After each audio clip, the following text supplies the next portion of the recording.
நீதிமன்றத்தின் தலைமை நீதிபதியாக தமிழரான கே. ஸ்ரீபவன் அதிபர் மைத்ரிபால சிறிசேன முன்னிலையில் பதவியேற்றுக் கொண்டார்.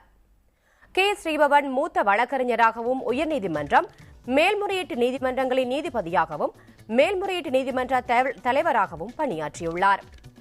கனக சபாபதி ஜே. ஸ்ரீபவன் 1976ஆம் ஆண்டு சட்டக்கல்லூரியின் தேர்வில் முதல் மாணவராக தேர்வானார்.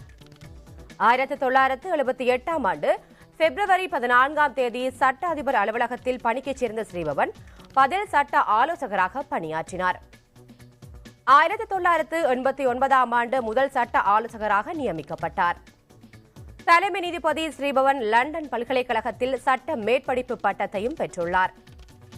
உயர் நீதிமன்ற நீதிபதி நிஹால் ஜெயசிங்க ஓய்வு பெற்ற பின்னர் ஸ்ரீபவன் 2008ஆம் ஆண்டு உயர்நீதிமன்ற நீதிபதியாக நியமிக்கப்பட்டார்.